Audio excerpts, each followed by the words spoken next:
Good morning बच्चों।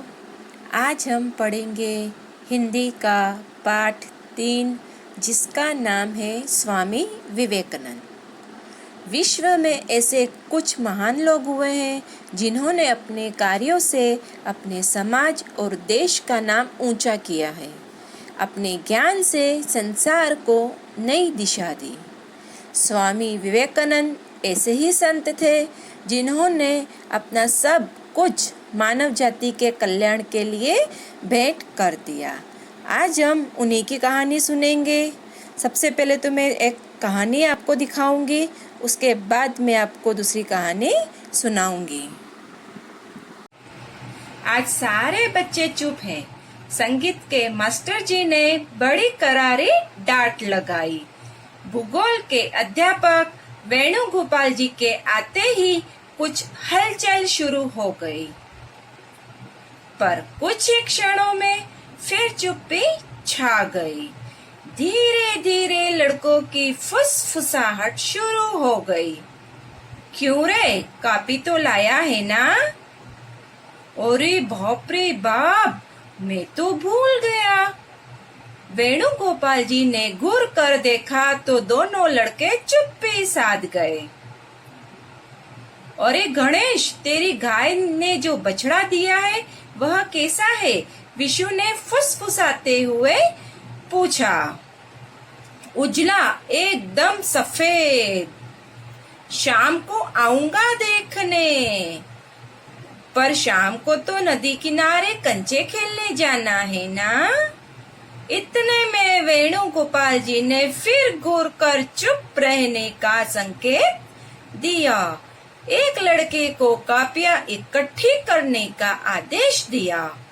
एकाध लड़के आज भी कापी नहीं लाए थे, उन्हें मुर्गा बना दिया। कुछ लड़के उन्हें मुर्गा बना देखकर मुंह छिपाकर हंस पड़े, तो कुछ इशारों से बातें करने लगे। वेणुगोपाल जी ने 2-3 कापियां ही जांची थी कि नरेंद्र की कापी उसके सामने आ गई। कापी जांचते हुए वह मुस्कुरा उठे। नरेंद्र उनके चेहरे पर आते जाते भावों से कुछ अंदाजा लगाने की कोशिश करता है। नरेंद्र नाथ दत्त, खड़े हो जाओ। भारी भरकम आवाज सुनकर सभी का ध्यान उस ओर चला गया। संयुक्त राज्य अमेरिका की राजधानी कौन सी है? वाशिंगटन। बिल्कुल गलत। यदि तुम्हें नहीं आता था तो पिताजी से पूछ लेते। पुस्तक में देखते, जो मन में आया लिख दिया। अध्यापक गुस्से से बोल उठे। पर मुझे उत्तर पता है तो फिर किसी से क्यों पूछता? नरेंद्र ने आराम से उत्तर दिया। फिर वेणुगोपाल जी की उग्र स्वभाव वाले व्यक्ति हैं, तो उनका स्वभाव भी उग्र था। पलटकर कोई जवाब दे, यह उनके लिए यह सब असहनीय था। एकदम चीख कर बोले, अमेरिका की राजधानी न्यूयॉर्क है, समझे? एक तो गलत जवाब लिखते हो, ऊपर से बहस। नरेंद्र को पूरा विश्वास था कि उसने गलत नहीं लिखा है, फिर भला वह चुप क्यों रहे? फिर, नहीं गुरुजी, यह गलत है। न्यूयॉर्क नहीं, वॉशिंगटन ही संयुक्त राज्य अमेरिका की राजधानी है, ऐसा नरेंद्र ने कहा। इस बार वेणुगोपाल जी आग बबूला हो उठे। एक तो गलती, ऊपर से सीना जोरी। अध्यापक के सामने जवाब चलाते हो, तुम्हारी इतनी हिम्मत? कक्षा के लड़के सकते में आ गए। अब नरेंद्र नाथ की तो खैर नहीं। अब चांटा पड़ा, तब ही नरेंद्र बिना डरे बोला, यदि मैं आपकी बात भी मान लूं, तो भी अमेरिका की राजधानी तो वही रहेगी, बदल तो नहीं जाएगी ना? अब तो सहन करना मुश्किल हो उठा। गुरुजी को तो गुस्सा आ गया। वेणुगोपाल जी ने मेज पर पड़ी अपनी छड़ी उठाई और कहा, हाथ आगे बढ़ाओ। नरेंद्र ने पहली बार ही अपना हाथ आगे बढ़ा दिया। सर सर सर 4-5 बेत जोर से नन्हे हाथ पर पड़ गई, बट फिर भी वह अपनी बात पर अड़िग रहा। अब बताओ, संयुक्त राज्य अमेरिका की राजधानी कौन सी है? अब भी वॉशिंगटन ही है। नरेंद्र ने अपनी कलाई पर काबू पाते हुए कहा। वेणुगोपाल जी चौंक उठे। आज तक ऐसा कभी नहीं हुआ। इतने वर्षों में न जाने कितने शरारती और बदतमीज लड़कों की अक्ल ठिकाने लगाई, बट ऐसा तो आज तक नहीं हुआ। आज कुछ गड़बड़ लग रही है। क्या वे सचमुच गलत है? सत्य मनुष्य को ताकत देता है। उन्हें आज एहसास हुआ। वे कुर्सी पर बैठ गए और भूगोल की पुस्तक के पन्ने उलटने लगे। उन्हें अपने प्रश्न का जवाब मिल गया। भूल उन्हीं की थी। उन्होंने नजर उठाकर नरेंद्र को देखा और मुस्कुरा उठे। नरेंद्र, मुझे खुशी है कि तुम सत्य पर टिके रहे। तुम्हारी इसी दृढ़ता के कारण मेरी भूल में सुधार हुआ। यही सत्य तुम्हें आगे बढ़ाएगा। न तो वेणुगोपाल जी के मन में कोई अपराध भाव रहा, न नरेंद्र के मन में गुरु जी के प्रति कोई रोष। यही बालक स्वामी विवेकानंद बड़े होकर बना। अब हम एक और कहानी सुनेंगे। अरे नरेंद्र, चतुर भिक्षुक की कहानी सुना दो। नहीं नहीं, गुरुजी आने वाले हैं। अभी तो उनके आने में समय है। जल्दी सुनाओ ना। केशव ने हट की। ठीक है, सुनो। नरेंद्र कहानी सुनाने लगा। श्रोता सहपाठी कहानी सुनने में मग्न हो गए। अध्यापक ने आकर पढ़ाना शुरू कर दिया और उन्हें पता ही न लगा। अचानक अध्यापक का ध्यान कोने में बैठे उन छात्रों की तरफ गया। क्या हो रहा है वहाँ? मैंने जो पढ़ाया है वह सुनाया नहीं? खड़े हो जाओ तुम चारों और मेरे प्रश्नों का उत्तर दो। अध्यापक ने सबसे प्रश्न पूछे। नरेंद्र को छोड़कर अन्य कोई उत्तर न दे सका।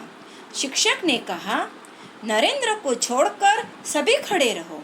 कक्षा में बातें करने का दंड तो तुम्हें मिलना ही चाहिए, है ना?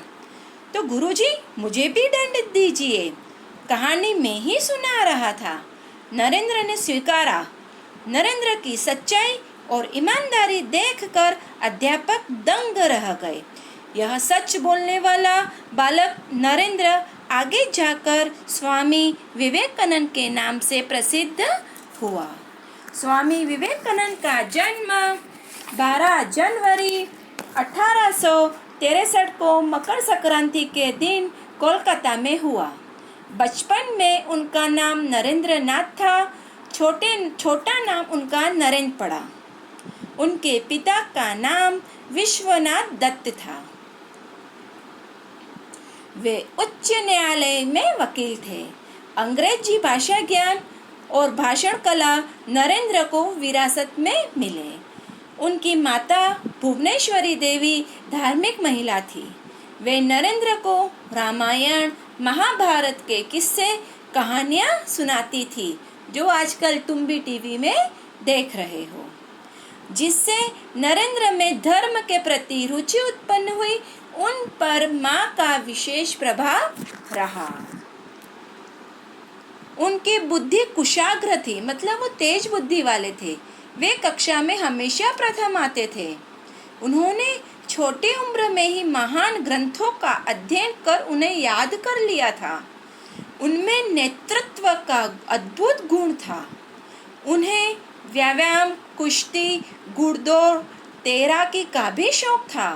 वे सुंदर काया और बहुमुखी प्रतिभा के धनी थे। उनके गुरु रामकृष्ण परमहंस थे।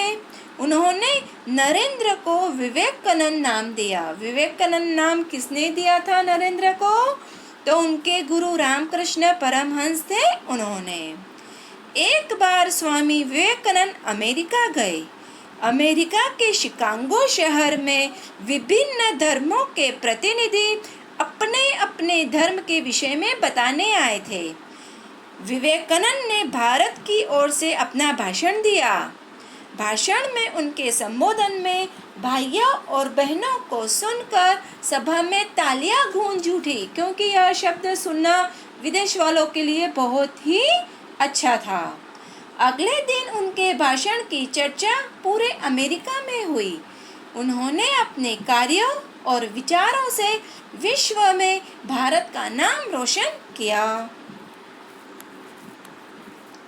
विदेश भ्रमण के दौरान एक दिन विवेकानंद ने देखा कि कुछ लड़के नदी में तैर रहे अंडे के छिलके पर अपना निशाना लगा रहे थे।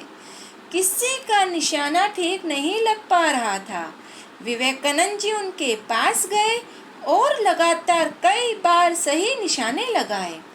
उन लड़कों ने हैरानी से पूछा, आप ऐसा कैसे कर लेते हैं? सारे निशाने ठीक कैसे लगा लिए?